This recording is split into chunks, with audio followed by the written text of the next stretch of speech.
നീ എന്തിനടി ഇങ്ങോട്ട് വന്നത്? എടാ ഞാൻ അത്യാവശ്യമായിട്ട് ഒരു കാര്യം പറയാൻ വേണ്ടി. നീ ഇങ്ങോട്ട് വരുന്ന ആരെങ്കിലും കണ്ടാ? അറിഞ്ഞോടാ. അറിഞ്ഞോടന്നോ? കണ്ണാ അങ്ങോട്ടേ അങ്ങോട്ടേ. നിന്നെ ആരും കണ്ടു കാണുന്നേ? എടാ നീ എന്തൊക്കെയാ ചെയ്യുന്നേ? ഇല്ലടി, എന്നെ നിന്നെ അഭിനയത്തിന് പൊക്കിയിട്ട് ഞാൻ ഇവിടെ നിന്നിരുന്ന് സൽക്കരിക്കാം. അവാർഡാണല്ലോ കിട്ടിയത്. നിന്നെ സ്വന്തമാക്കിടുന്നവരെ നെഞ്ചില്ലാതി നീ പറയുന്ന. എടാ നീ ടെൻഷൻ ആവാതെ. എന്നാ ഞാൻ ഇവിടുന്ന് ആച്ചിക്കീറാത്ത് കളിച്ചാ മതിയാ. മോട്ടിവേഷൻ ഇട്ട് വന്നേക്കാ. നിന്നെ കണ്ട നേരം വീണു പോയി മുക്ക് കുത്തി ഹൃദയത്താളം. എന്റെ മുൻപ് എന്ന് പറഞ്ഞ് അഭിനന്ദിച്ച് വിളിച്ച്, തന്തയ്ക്ക് വിളിച്ച്, തള്ളയ്ക്ക് പറയുന്നതിന് മുമ്പേ പാവം ബ്ലോക്ക് ചെയ്തിട്ട് പോയി.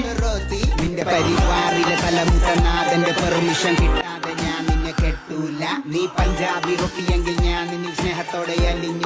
പ്രേമിച്ചപ്പോഴും നീ എനിക്ക് സ്വൈര്യം തന്നിട്ടില്ല. എല്ലാം നിർത്തി ഞാൻ പുതിയൊരു ജീവിതമായിട്ട് മുമ്പോട്ട് പോയതല്ലേ. പിന്നെ എന്തിനാ എന്നെ ഉപദ്രവിക്കണേ? എടാ ഞാൻ അറിഞ്ഞില്ലടാ അയാൾ നമ്മുടെ ഫോട്ടോയും വെച്ച് പത്രത്തിൽ പരസ്യം കൊടുക്കുമെന്ന്.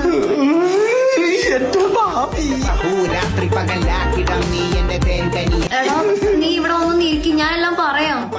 മൂട്ടി തീട്ടിട്ടാണോ ഇരിക്കാൻ പറയണേ? നീ പതിയേ നീ എന്റെ പടിയേ ഒപ്പം വന്ന നിന്റെ. എന്നാ നീ കേക്കണ്ട. പറ പറ കേക്കട്ടെ.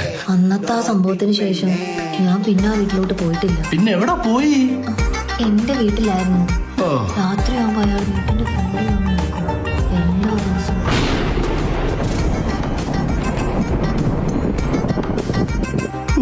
സൈക്കോ. ആ ശല്യം സഹിക്കാൻ വയ്യാതെ ഞാൻ ഹോസ്റ്റലിൽ പോയി നിന്നു. അപ്പോഴെനിക്കൊരു പണി കിട്ടി. നിനക്ക് മാത്രമല്ല, നിനക്ക് കിട്ടുന്ന ഇരട്ടി എനിക്ക് ഇവിടെ കിട്ടുന്നുണ്ട്. എടാ അതല്ലടാ, എനിക്ക് ജോലി കിട്ടി ബാംഗ്ലൂര്. എന്നാ പിന്നെ അങ്ങ് പൊക്കൂടായിരുന്നോ? എടാ അതിനെ അയാൾ സമ്മതിക്കണ്ടേ? ഞാൻ ഡൈവേഴ്സ് നോട്ടീസ് അയച്ചു. അപ്പോഴയാൾ ഈ വാർത്ത അടിച്ചിറക്കിയത്. ഇപ്പൊ നമ്മൾ രണ്ടുപേരും കൊല്ലൊന്ന് പറഞ്ഞ് നടക്കുവാ. കൊല്ലാനോ? എനിക്കത് പറയാൻ പോലും പറ്റില്ല. പിന്നെ അയാൾ അങ്ങനെ അത് ചെയ്യണേ? അയാൾക്കത് പറ്റും. മൊട്ടയോട് ശിക്ഷയും കിട്ടൂല.